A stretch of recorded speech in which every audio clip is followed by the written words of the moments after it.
Hey, Dave. Hey, Dave. Hey, Jeff isn't gonna make it soon. Okay.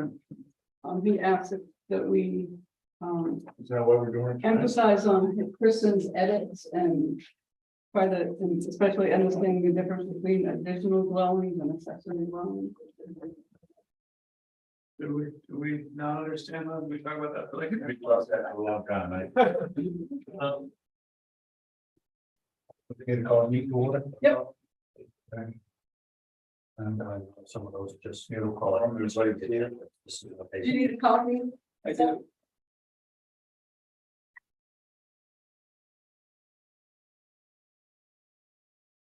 I thought before we make adjustments to the agenda that we kind of review these short topics that we had last time. I think we got the camping thing straightened out. Just like to look at through these other ones before we go through this.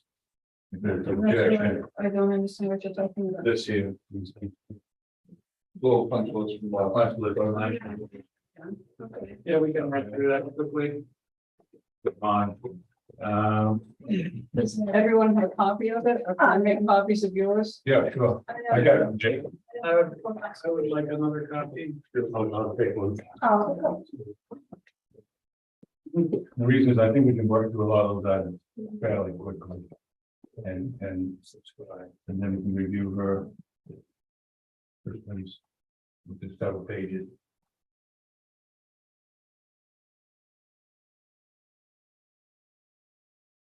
I think a lot of her stuff is based off that. Right.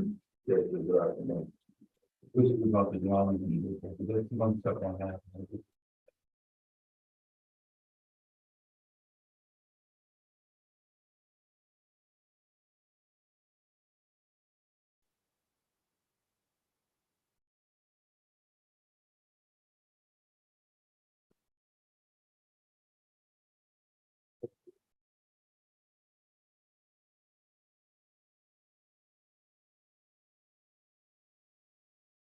you.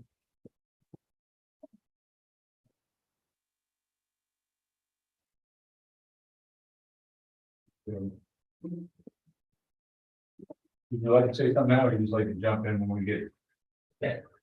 Just observe. It's observing, okay. And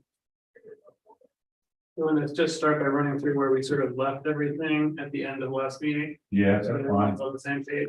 I can do that. So at the first one, so this is where we're talking about the things that are underneath the line, other land use ordinance changes. Because the rest of it is covered in the other document. Right. The first one is consider adding demolition, clearing, tree removal, fences and site plan review to the table. Or add a section to specify / authorize a CEO to issue permits for items not included in the table of uses. And I think we generally agreed. Well, I don't actually know about we generally agreed. There were some questions that Herb had about tree removal. But my recollection was, it seemed like the cleanest way to do it would be the second one. yeah, To add a second to just say things not included in the table. CEO may issue permits for, and then allows the select board to set a schedule fees and control that. Without us having to define anything. Yeah. You think someone's gonna have to get a permit to cut a tree down?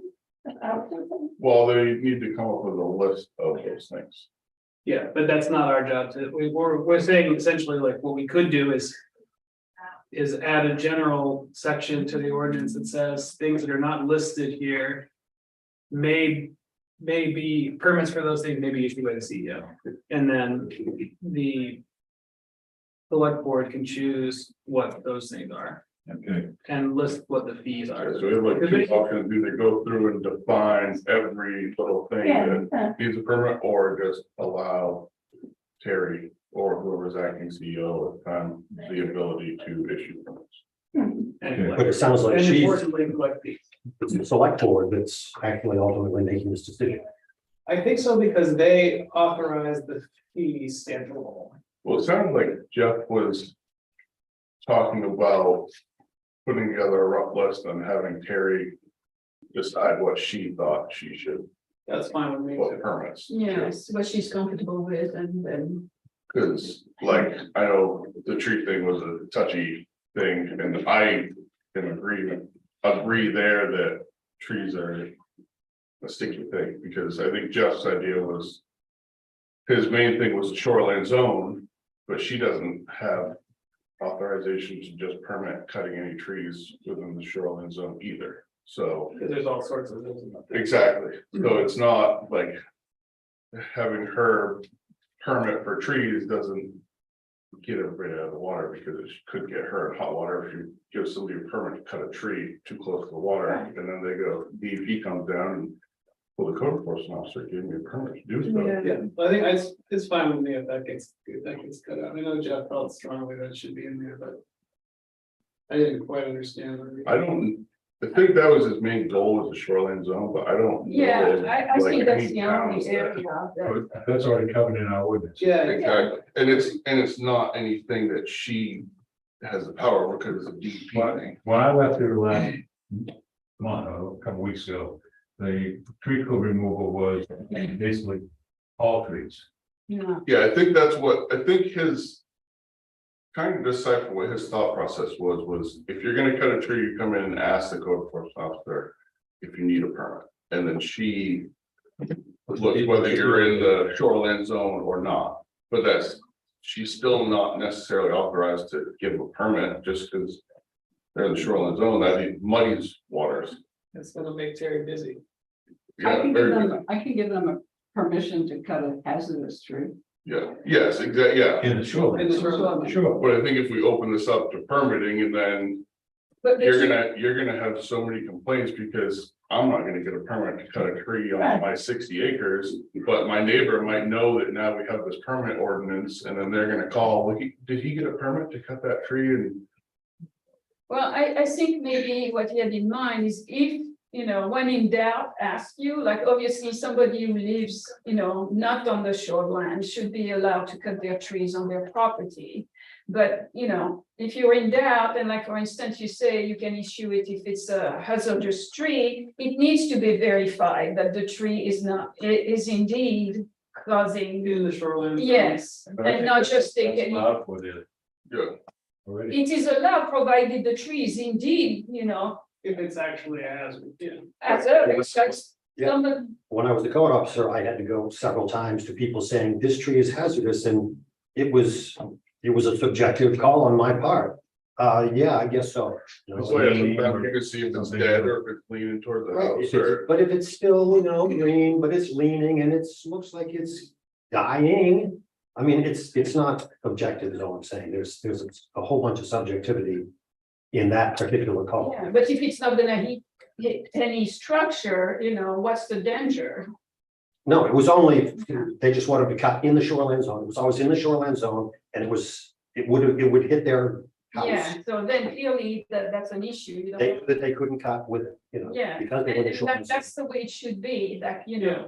people don't take we liberty to don't- cut whatever they want in the shoreline. We're basically saying is the regulations that exist All right now. are ideal. okay. Are Yeah. sufficient, Yeah. but they need, but Terry needs to be informed that something in the shoreline zone is going to be cut so that it can be indeed verified that there is legitimate reason to cut it. Right.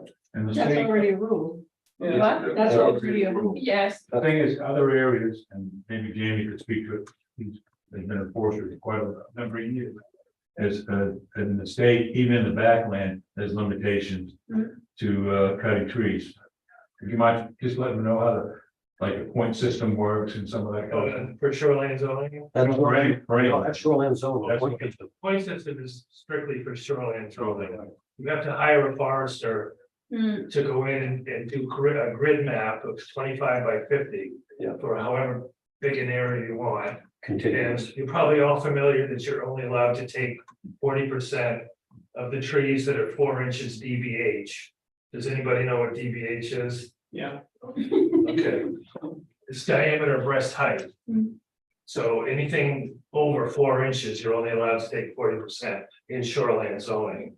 And most people that are arborists around here, they're No, very familiar with the laws. Mm. So if a landowner hires somebody to go in and cut the trees on the shoreline, they're not gonna just go and do what the cut landowner says, because then they're gonna be out of business. Mm. But as far as out of the shoreline zoning, after 250 feet, and I'm not just talking about the river, I'm talking about lakes or streams, or you're familiar with that. The other part is already covered by the state, because if you're gonna do a commercial harvest of anything, any more than 20 or 30 cords of wood a year, you have to get a intent to harvest permit from the Maine Forest Service. Mhm. So people aren't just gonna go But this, wild with chainsaws. but all those regulations are not necessarily known by people who buy land here, you know, and that's a problem. Right. Mhm. But I think it's gonna open up a can of worms if you pass some sort of ordinance that says that every time a tree is cut, you have to have a permit. Yeah.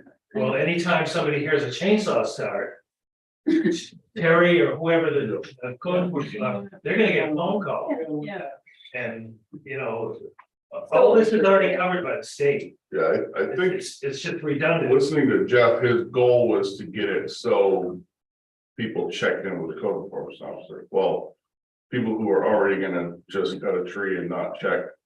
Shoreline zone or whatever, aren't gonna check to see if they need a permit to do it, so. The only thing I can imagine is having a line somewhere that says like, tree cutting. Must comply with state regulations, Yeah, period, like in that, I mean, I think. Just in case people would check, like, but they're not gonna check our leg, if they're not Yeah. gonna check, they're not gonna check our ordinance either. exactly, like, I think as it stands, I mean, It's fine, yeah, I agree. I think We it's, know there's no further need for tree removal notification outside the shoreline zone. I agree with that, and I think, and the rest of it, I That think we makes me should, feel a lot better. and the rest of it, we should add a section to specify authorize the CEO to issue permits for items not included, I think. that- yeah, that's second, what I think. The question about that is what items not included. Right, because Demolition's okay, couldn't be. Yeah, I think it's just, we don't specify it, and we just let other people, others decide. right. I think that's true. I think that's prudent, but the downside to that argument is that you therefore are at the whims of a CEO, and a new CEO comes in. They may have totally different ideas, and the person who couldn't do X last year now can do it this year. It codifying something has its well, benefits. yeah, I think. Right. How many things are we talking about? Not a whole lot. I don't know. No, I think it was a handful, and I think Jeff said the select board was gonna come up with like a rough list, present it to Terry. And allow her to decide what she wanted to write permits for, just leave alone. And that would seem like a reasonable.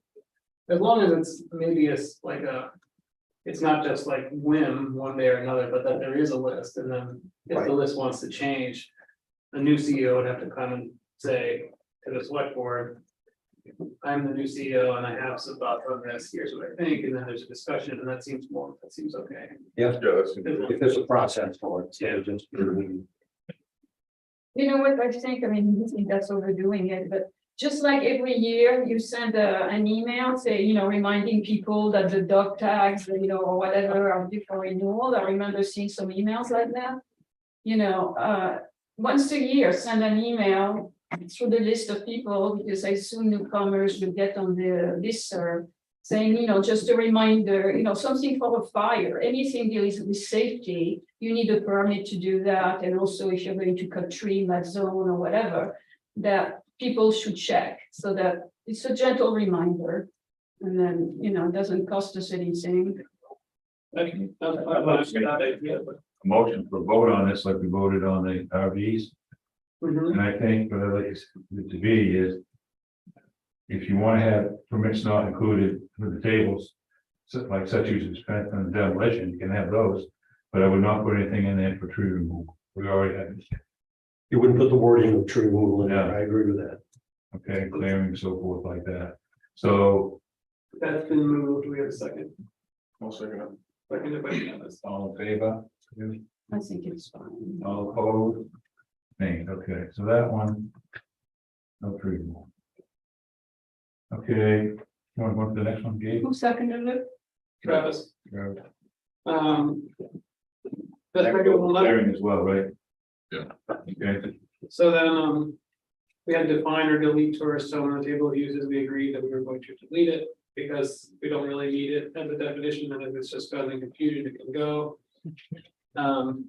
we get a motion on that then? Sure. I'll move to delete Yeah. tourist zone. I'll move to propose that we delete tourist zone from the table of uses. Okay, any discussion on that? None. Okay, all in favor? I don't Yeah, think well- it's close discussion, but I didn't think there. Okay. I'm gonna get through this. I think it just, we have a lot of things. You go on to the next one. Okay, so the home occupations, we decided that it's fine for those.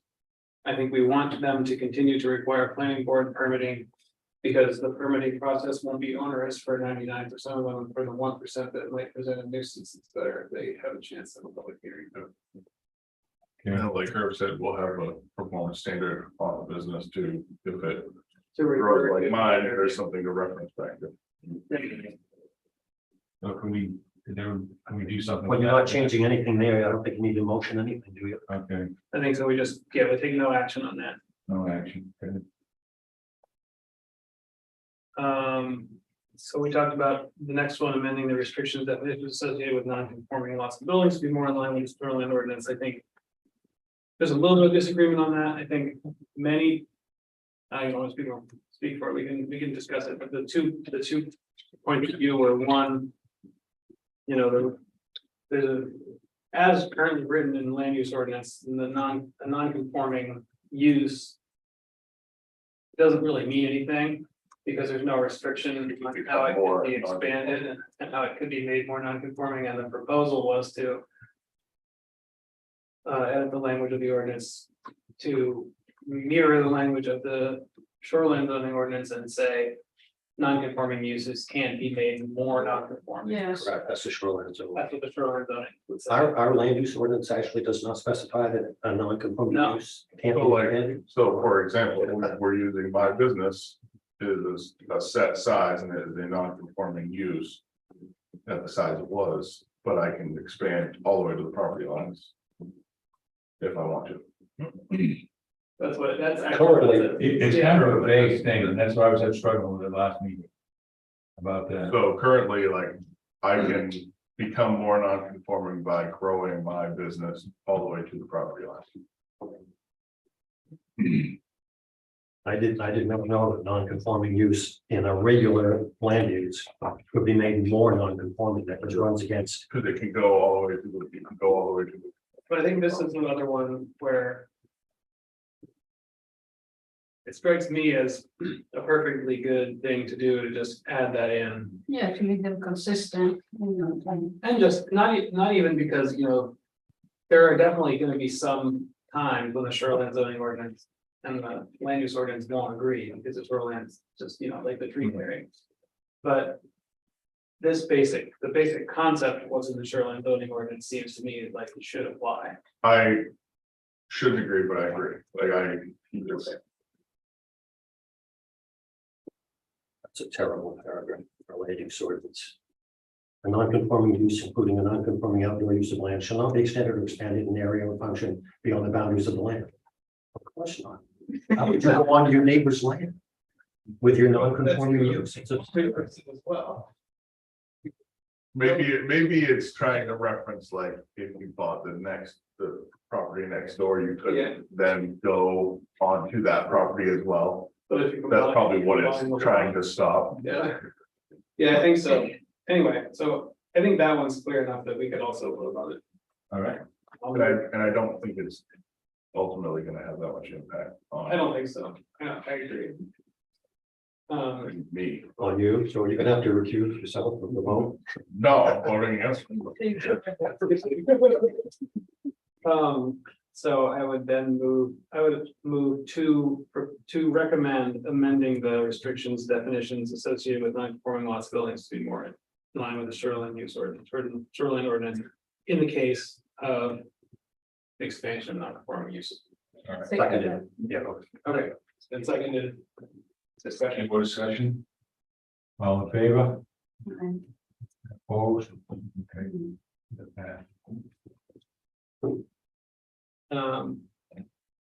Then I think we had another discussion, relook at the 10,000 square foot.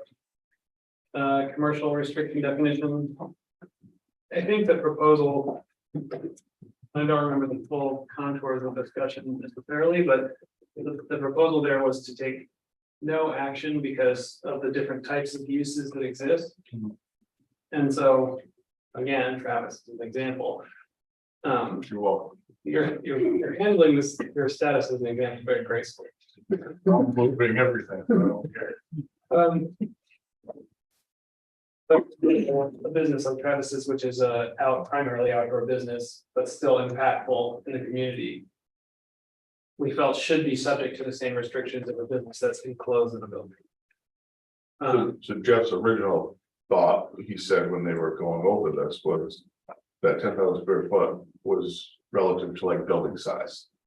And he was actually talking about changing it to building size. And then we discussed what the use is of your business. So like, say you had like a Dollar General, that you had a 10,000 square foot building. You have a 10,000 square foot building, but the parking lot isn't used for primary business, it's used for employee and customer parking. Like that wouldn't be included in that, and But if you have an outdoor business, for example, like Yours. like Travis's or like. We talked about like a nursery or something, Yeah, with exactly. compost or whatever they're doing, Green thumb. then it seemed unfair. That a business would be exempt from the requirement of size and zone just because they didn't have a roof on their operation. Seemed arbitrary, so I think. And then leaving it a little bit more vague gives just more opportunity for the board to assess and negotiate. And consider the impacts of the neighborhood. So on, so I think that was my proposal I make now, I'm sort of is to say that I don't think we need to take an action on that. agreed. No action on that, okay? And then the last one, we already voted down, You want to have a discussion? That was voted down. that was voted down. We can discuss it again, if you want to, but I think we did that, so. That takes us through the list, Thank you. and then we have Kristen's edits related to housing. One question I have on our land use ordinances here. We have municipal use and that even though somebody. What?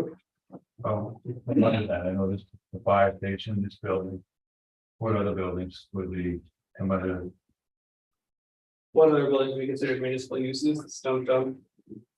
No. And the reason why I ask is because we make everybody in town come through. And investigate their buildings and parking and everything. If we have one ourselves for the town, I mean, town is. That, Yeah, that's an Maybe they interesting should. way. I think. I'm not opposed for. does that come through the plan, board, we got to do it for standalone, instead of just the CEO. I mean, we can talk about it another time, but that, I've thought about that since the last meeting. So you want to update it to planning board? I think it's fair because it'd be fair to the rest of the business in town. I think that's, And to the citizens, I mean, Yeah, it's it's a municipal project that was gonna have some impact, Yep. should at least be discussed Yeah, Yeah, in absolutely. the public hearing. Yeah, I'm fine with that. so I'd like to add that to this punch list of Jeff. I don't know how to word it, but. I think No, I think the other thing to be I was on clear this, about is that. I'm on this checklist here. Yeah. This is municipal page 11, use, municipal use. use. And it's, I think it's just the code enforcement officer, permit by the code enforcement officer, Okay. And you want it to come before the planning board? yes. Because the public's in there, we need to. You know. In dispute. I think it's a good idea, but it's, you know, Mhm. And then I agree. on that point, I think. It's worth reminding everybody that, we're doing what we can to move through these issues, but. In between now and the you know, and the time when we have to prepare the documents for town meeting, like.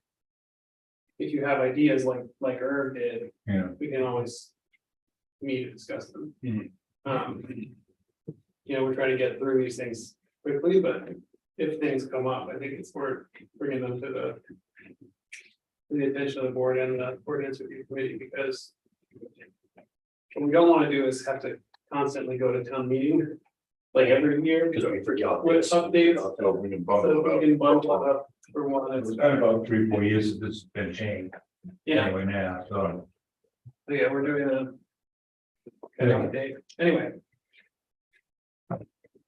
If your thinking is just send an email around to whatever responding to Jeff and with Don on there to just say that we discussed these, and then we also discussed the additional question of how to permit municipal uses. I'm just, we're gonna be.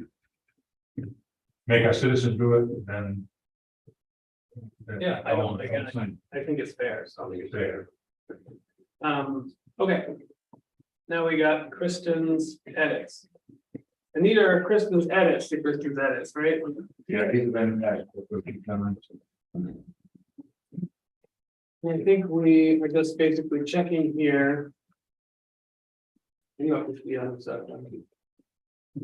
Yes, I went and found a document from Maine Municipal summarizing this new law. And it's pretty good. It's got commentary and it shows where there's a bunch of inconsistencies. Got it. And I was waiting, I sent an email to Jeff asking him if the DECD, they claimed that the Department of Economic and Community Development was gonna do also, they were gonna send out updates to take care of all these ambiguities. These ambiguities that they admit are all through this law. But Jeff never responded, and I assume they haven't done it. I assume they So we haven't. haven't done it, and you know, I think it's Kristen has really been the one doing these, interpreting this for us. And she's been pointing out the inconsistencies as we go, but Good. I know it's in here. and we're gonna be sending her, we'll be sending her an update after this meeting anyway, I assume. So maybe we'll just include that question in I was that, saying the, whether we have. I don't see the registering requirement for seasonal rentals, so is that, That's still to be discussed, because we don't have Jeff, and Jeff was gonna provide a proposal on that whole thing for us to review. So that's not in here, but I would say it's still pending. When Jeff gets it in front of us. So I think we can just not, just leave it for today, talk about. I what think, we have in front his of us. concern on that is basically a corporation coming in and buying homes and stuff Yeah. like that. But that also affects the widows that rent their home for a month, a year or something. They move in with family, and pay their property taxes, and that's where I differ, you know. Yeah, On that, I think- I don't think But it's we something. talk about it, you know. I think we should just table the discussion on short-term rental until we have an actual proposal from Jeff to discuss. Because I think that then, you know, we'll be able to listen to everyone's concerns and put it on an actual document. I think that would just not deal with it at all. Yeah, fair enough. Okay, how's everybody want So to do do we it? want to reread this or everything is underlined? So I think it's actually, the changes are in the very light color, difficult to read. Yeah, it looks like the ink is gone. Those were the ones that would have been in red in the initial document. So the underline was the proposed changes overall. And then the changes to the changes are in very light text, so. For example, letter C at the bottom would say see attachment E, and that was because we were going to attach. An informational sheet that describes what is listed in their 12 MRSA subsection 423A or whatever. So that remains, that's to me, okay.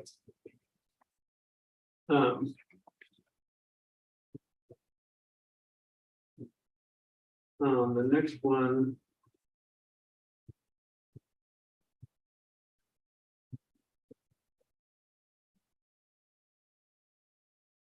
Like, on number C, on the first paragraph there. We have a lot size for these, or We're gonna One look acre. at some, on some detail. I think it's the state One was 12,000 square feet. Yeah, so it's the lot size requirements are the state requirements and not the town requirements for these, so it's the, And do you know what that is? It's- It's 12 MRSA 42.3A. it's, It was gonna be attached D. yeah, what it'd is be attached right Yeah, now, I mean, 20,000 20,000 square feet per unit unless you have an upgraded engineered septic system, and which one it can drop to 12,000 Really? So Per unit, per dwelling unit. per dwelling unit, So, what was the first number you said? 20,000. 20,000. And then it goes to 12,000, 20,000. 20,000 half an acre. Roughly. yeah. Okay. So it is correct to. That this doubles our baseline housing density. Right, but when they say in an empty, if there's a vacant property in town where housing is allowed, up to 4 dwelling units may be constructed, In the It would village be extension easier. district. only in the VE district. So that's already right now half an acre per. Yeah, so that's doubling the density. That is of doubling the DE density, I got that. Yeah. And then if there's a unit, if there's a house already on it, you can go up to 3, you can add 2 Yeah. additional dwelling units. One has to be attached to the existing. And then there can be, Yeah, so there's one attached and one detached, that's allowed. And but then you still need, for example. If you don't do the upgraded engineered septic system.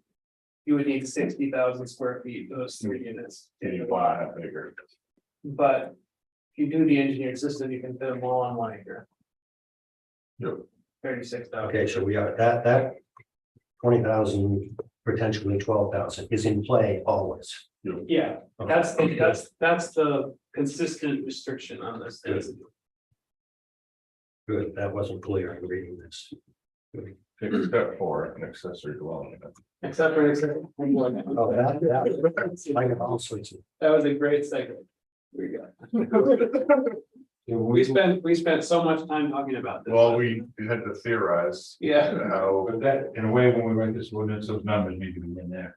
yeah, so that's why it says see attachment E. Because we are going to attach a little sheet to the ordinance that explains what's the current main law. Yeah. And I because think we all if agree. we that's write the it in the ordinance. And they change it, Yeah. then we have to rewrite the ordinance, whereas if we say. Meet the minimum lot requirements of 12 MSRA C 423A C attachment, all we have to do is change the attachment. Okay. And we then- don't have to then go it's- back to the then town meeting easily vote to comply, do that. exactly. Yeah. Okay, so accessory dwelling units.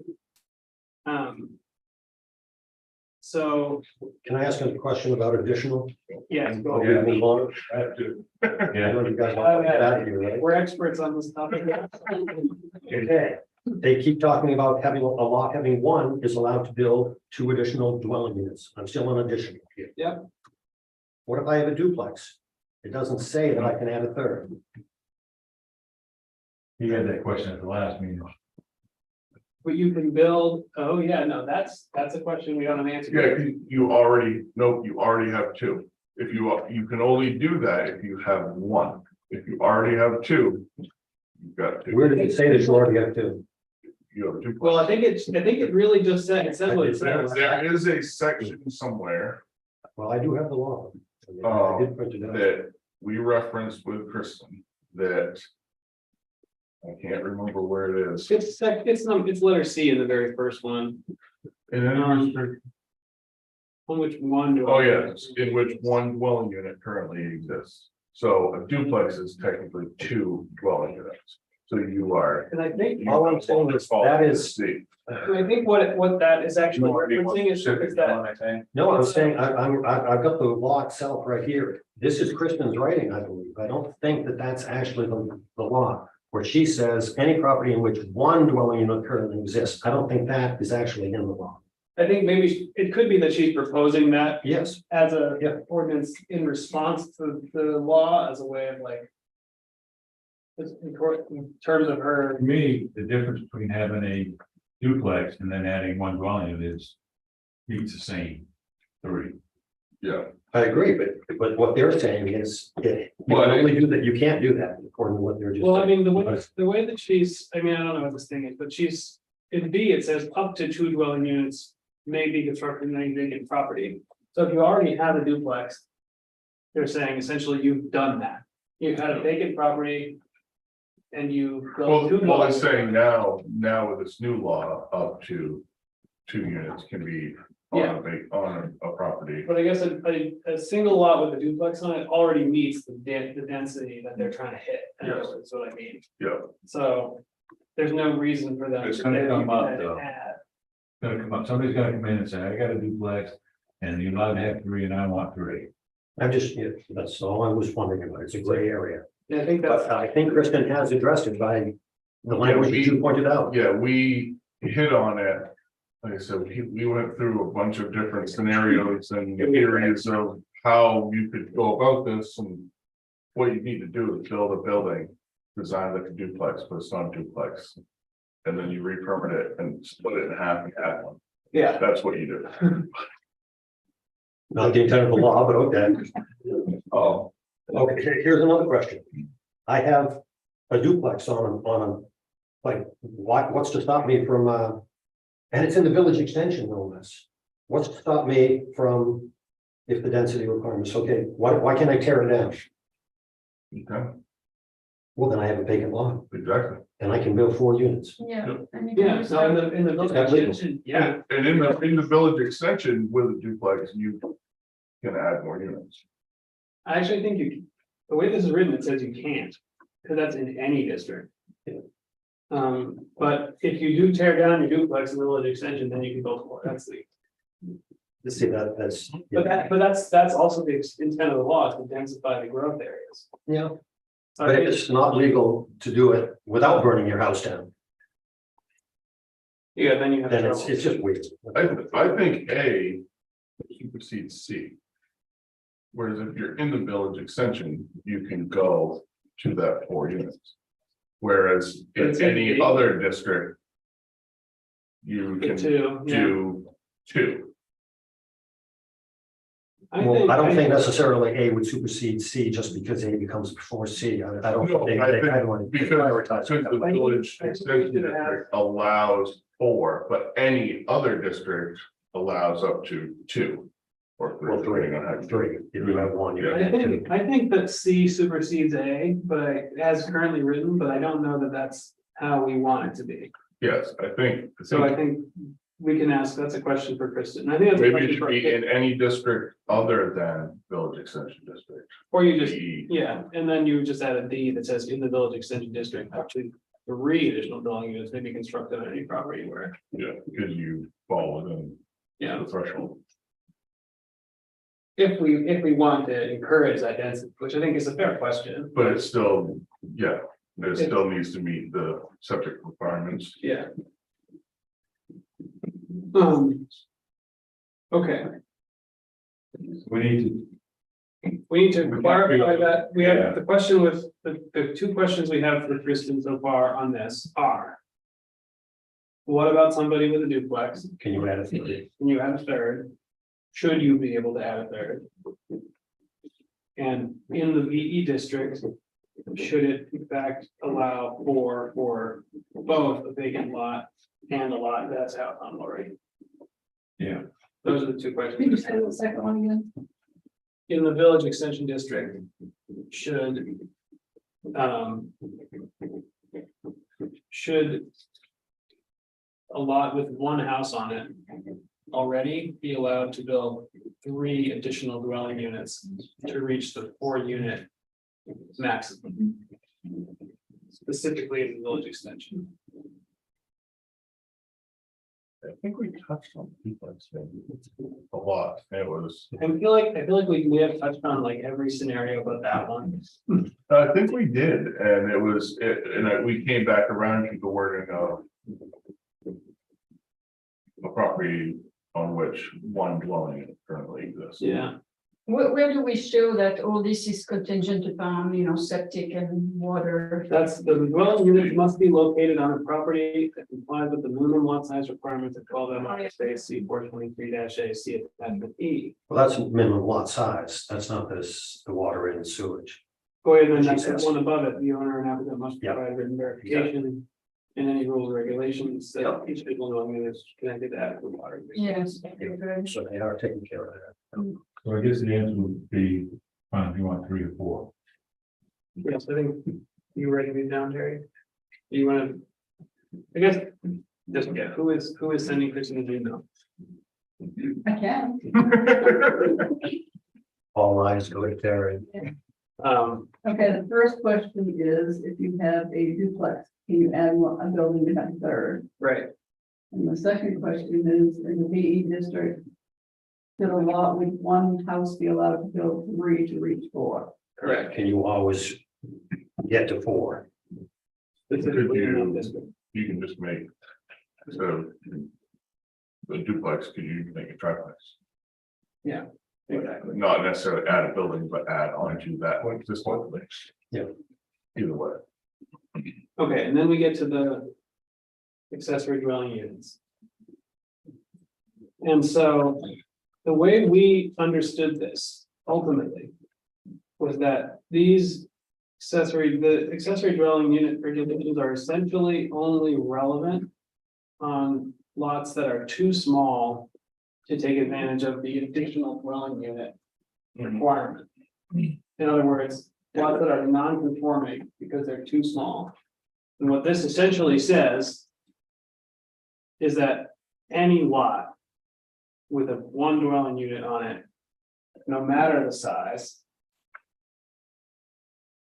and build an accessory dwelling unit.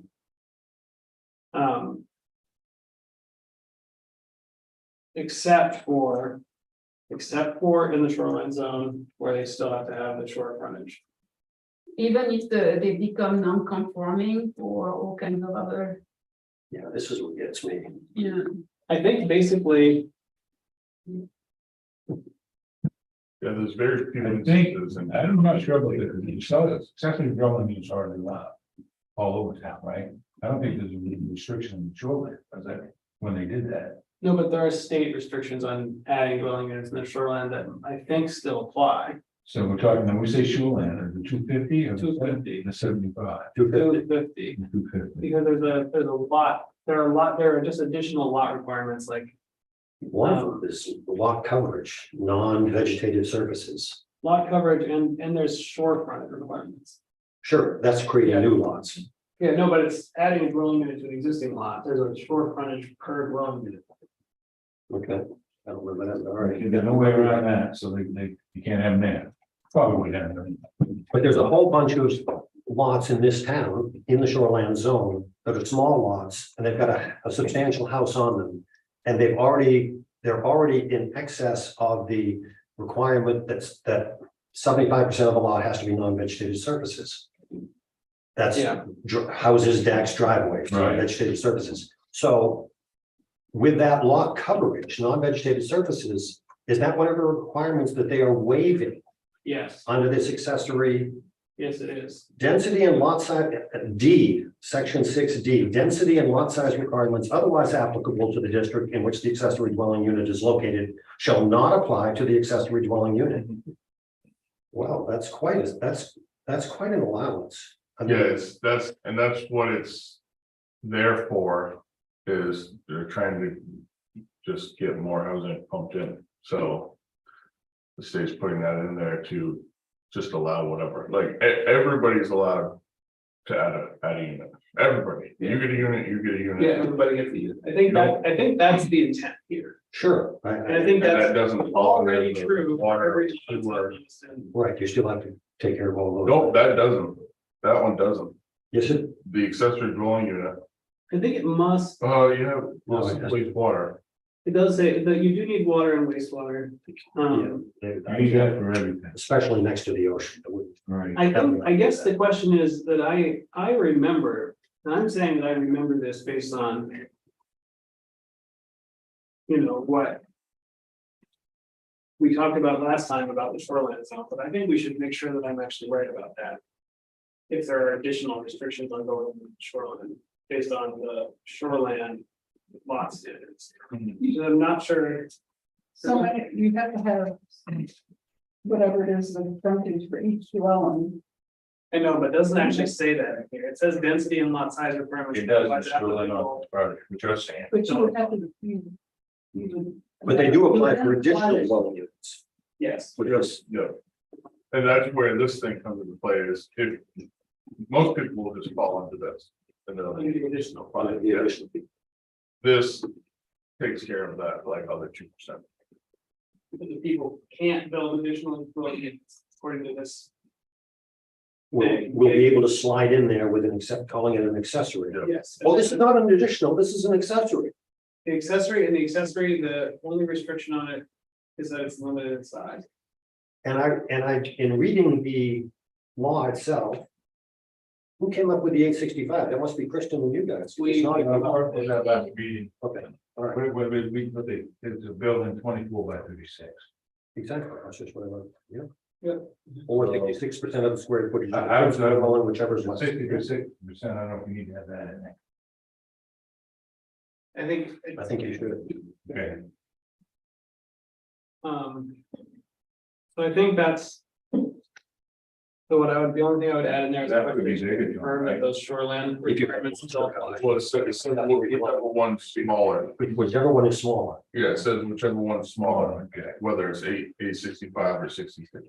so 865 would be the maximum. So if you had 1,000 square feet, That's right. Yeah, they were looking at 850, I kind of want a little bit bigger, but I can go along. yeah, with that. yeah, I think Kristen had 850 and Herb did some quick math and. I know, funny thing, but 2436. My question on that is that the footprint of the building, which could still be 2 stories, so you know, No. or is that total square footage, no, including attics and basement?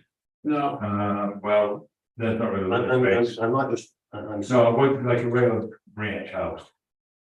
That, not like we don't have living Basement, space, yeah, no upstairs yeah. living space and Well, basement. basement, well, I think it's habitable space, so a crawl space of 6 feet, no, Uninhabitable. uninhabitable. Crawl space of 8 feet, basement habitable. So. Okay, that's your proposal, or is that, I'm just. That's how I think we were talking about. I would think that I would just use. I think we should clarify it. Yes, the structure itself. I would not count the basement and the attic is, The attic, I don't think. the attic counts either. You know. You're talking living space. Yeah. Okay. Yeah. But it is the second floor. If it's a 2-story building, both Yeah. living floors. Attic up, yeah. Good, okay. Well, you had to make it 12 by. Then it. Well, I think we say, Oh, yeah, no, this is the regular ranch house. Little That was the intent. it's living space, okay. living space. And then, So that maybe okay, I should be think put that's in. all, and this is all, I I think it think, should be clarified, yes. Okay, so that should add living space. there's no more than, yeah, so that's total. Spot, total floor area. I think somewhere. This is an aside. Many of these land use ordinances actually specify what counts as You're right. footage, Iris does it. and it would probably be helpful to do that. I Just a agree. little bit. I agree totally. Because there's all sorts of square footages like. You know. The 10,000 square feet, for example. Like. For commercial. There could be a situation where there's all sorts of back and forth about how that gets measured. Exactly. Could we add a definition of Yeah, residential square footage, Yes. I think it would be It's- helpful. living space? yeah, exactly, discounting. Not necessarily basement if it's not finished off and. Not attic if it's not finished off, but actual living space. Correct. Yeah, so I think that and maybe we can just add this to the list and discuss it the next time we talk about it, but I think we should have that type of definition. Well, we deleted one definition, so. We got space.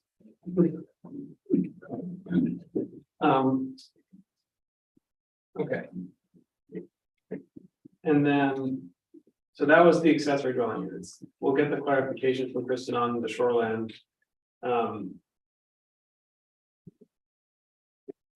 so on. And the other difference, just so we're upfront about, is that there's a parking. There's relief from parking requirements. Should there be any parking requirements? So an accessory dwelling unit is not gonna require an additional parking spot. Correct. Just for to help people on small lots, I think. That brings us to the affordable housing. You know, the parking thing doesn't bother me. I mean, you know, as long as the people can park within the lot, I'm fine, but you don't want people to start parking on the street. Yeah, no, definitely not. So I think something should be included about that. I mean, parking on the street. I think in theory should be not allowed anywhere in the town. I don't think We there's have any off restriction street. for that, In the other than a planning, commercial. yeah. A residential, I don't think there's anything for that. I don't think there is either. There isn't. I think it's not even, codified in the. I think it's just in our performance standards, really, where it says like, we go through that thing. where We have don't to- do residential anyway, Yeah, I know, I'm saying, so. But it's like where you augment the density, especially if you go, to 4 units on a small lot. I mean, imagine 4 Well, cars. that one needs more parking. but actually, The the ordinance, additional, Does it say that it needs more? it should need more parking. But it doesn't say, I don't think. I it don't- No, it doesn't. All right, we got another one.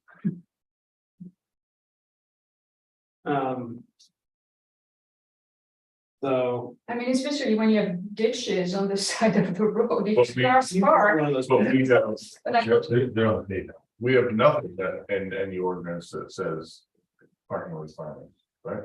For The only residential. parking requirements are before the planning board. Yeah, or No, commercial, go, So you're saying since it's residential, how can we step in and now start to do it? exactly, we don't have anything on the books. There's no. Yeah, we kind of need to, it needs to be Well, you have created. to have, like, say, for each unit, you have to have one parking space.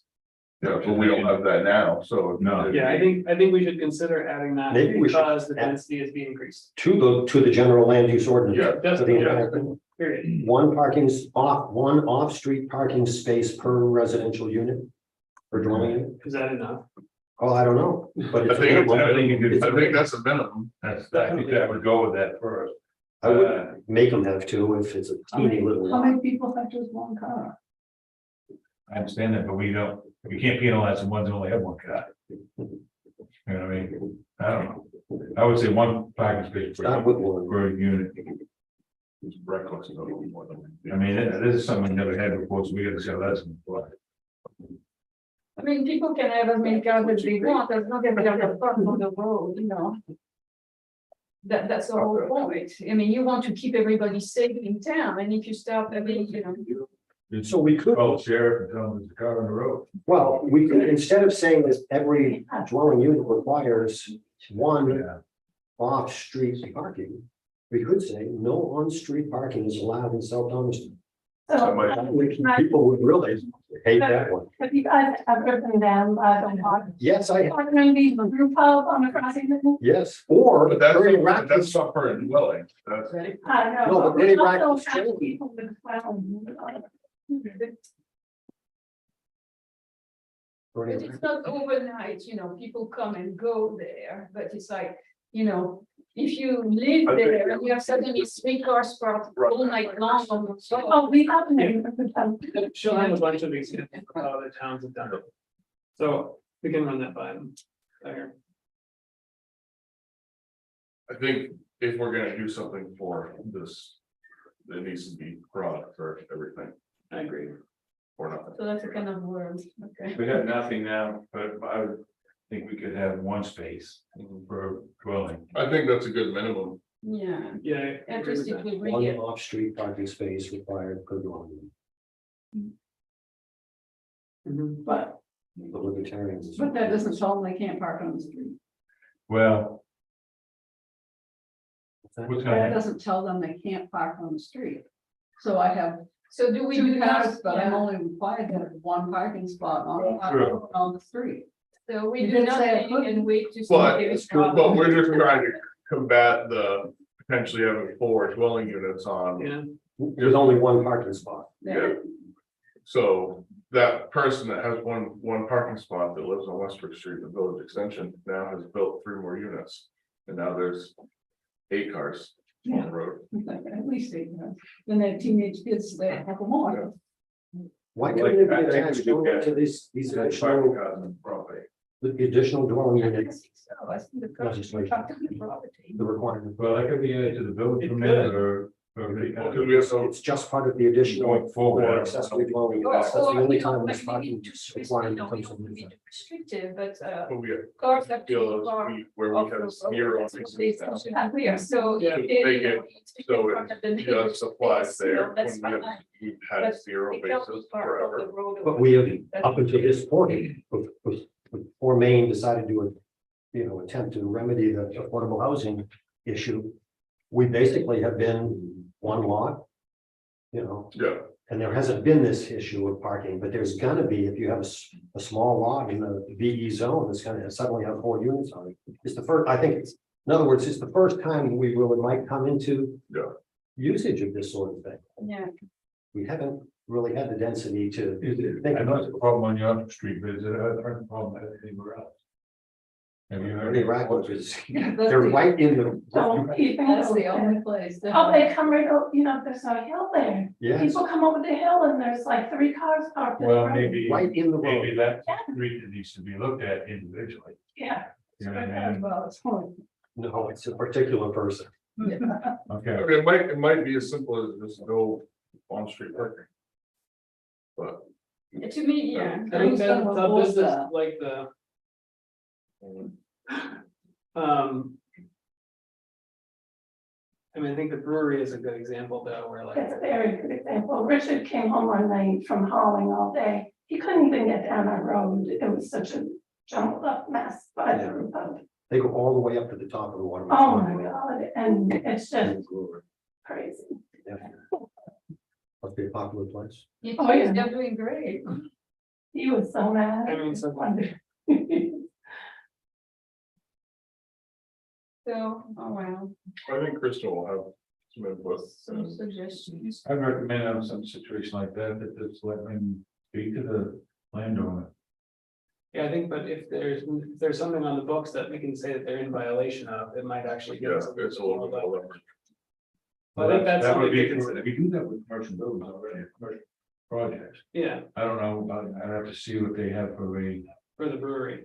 Look, Yeah. that I look to see brewery, what they expanded their parking lot. That brewery down there has probably space for 30 cars down there. And yet they're so popular that they're still on the road, Yeah. all the way up to the top of the hill. All right, I mean, how could that how could that business be required to have more than 30 parking spaces? Mm. Which they have Yeah, and you can't really fault the business. for being successful. It's what are they supposed to do? Say, no, get out of here. Right. You're We're limited. parked on- Where are you parked? Where you Yeah. parked? Nope. Right, no food, no soup for you. No beer. That's what's gonna get people. well, let's do the residential, I think, stick with that for now, and then commercial is another, We talked about that with the commercial application we already. haven't had commercial applicants yet. But I would recommend, like you said, add 1 space per dwelling unit, at least for residential, I got that on down. off street, but. So we can finish, let's finish this, section J, affordable housing developments. This is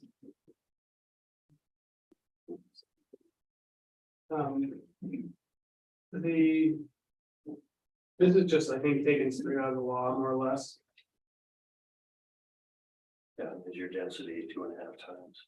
2.5 times the base density otherwise permitted.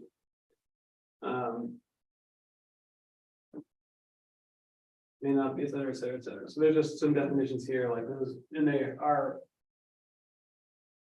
In order to qualify for this, the requirements are quite stringent. You have to meet this definition of affordability. Which is 80% 80%, rental or 120% if it's for sale, yeah, and it's restricted, a restrictive covenant. for 30 years. And there's a provision in here for monitoring like initial sales or rents, you report to the town. So I think, this is just. It was mandated by law to put this in, but. I think we found it a little bit unlikely that this was gonna become a significant mode of building in the town. Yeah, Because well, especially with this. Especially because you can build you can build 4 units with no restriction, there's 6 units with all 8 restrictions, And our VE district is not that big. it's pretty small, yeah. So that one, I think, I don't really have any other comments on that. Right now. No, nor on the definition. Now that's the state's definition we're looking at right there. Exactly, yeah, and we're just copying it. Yeah, I think a lot of that, I don't think we have. It, to me, that it's kind of unrealistic what they're asking there, but I just, because the way building costs are now and Yeah. what was the mean rent in this, Maine, or something I read the other day, it's $2,100 for a house, Rental, for a rental. And then affordable, they said was between 15 and 1,800 a month, that, you know, it's.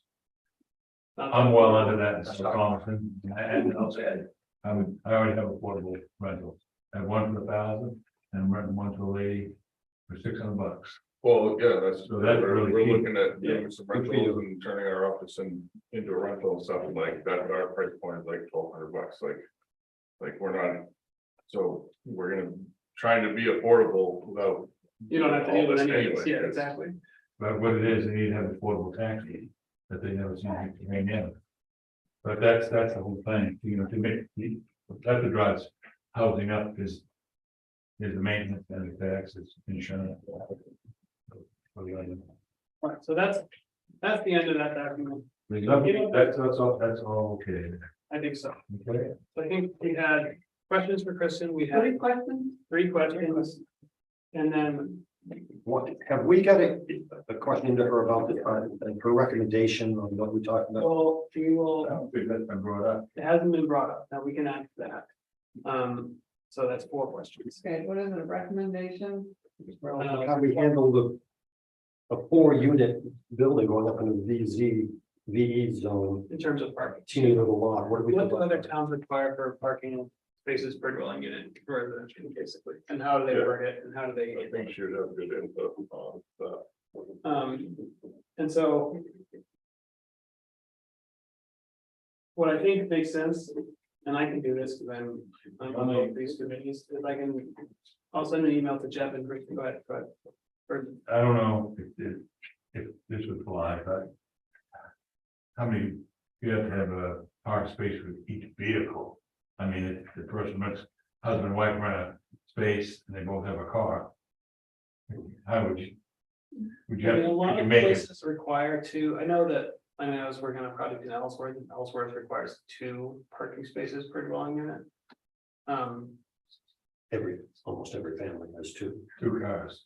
So Um, maybe we should make it 2. I mean, honestly, like Let's see what Chris. a single, Okay, a a 12-foot driveway, wide driveway that's 40 feet long is 2 parking spaces. right. Yeah. Just, you did it, yeah, you put a driveway and you've achieved.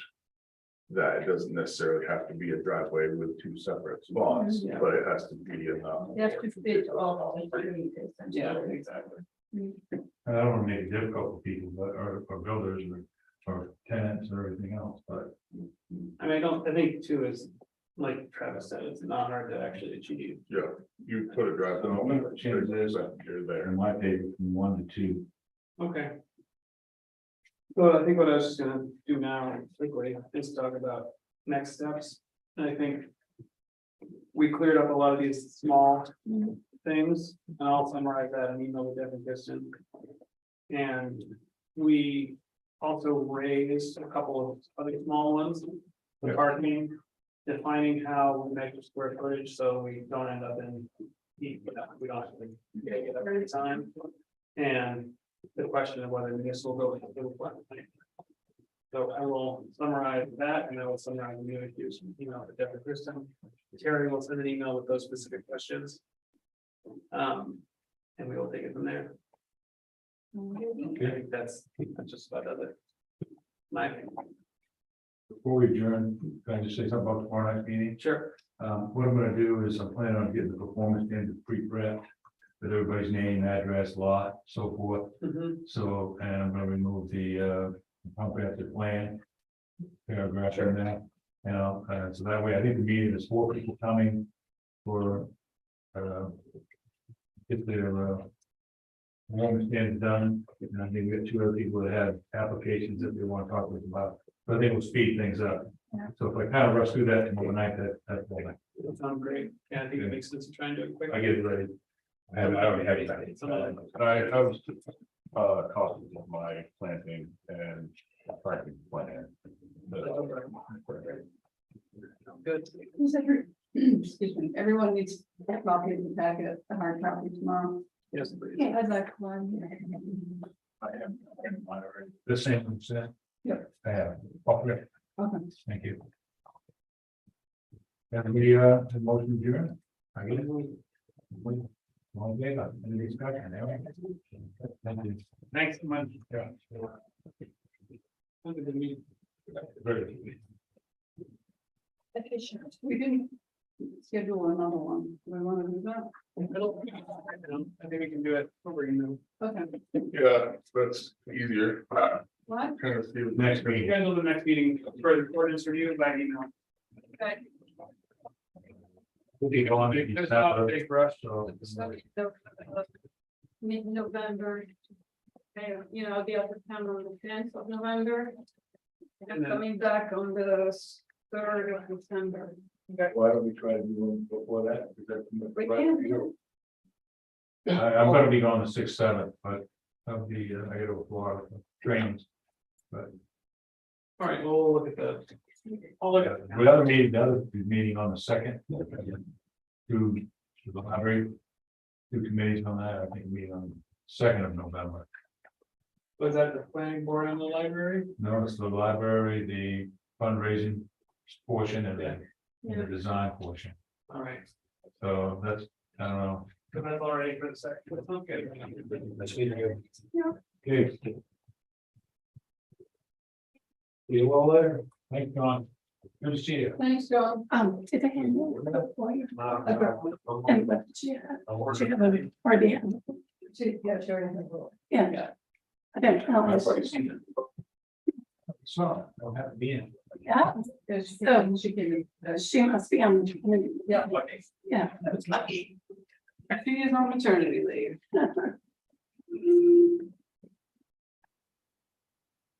Hold on.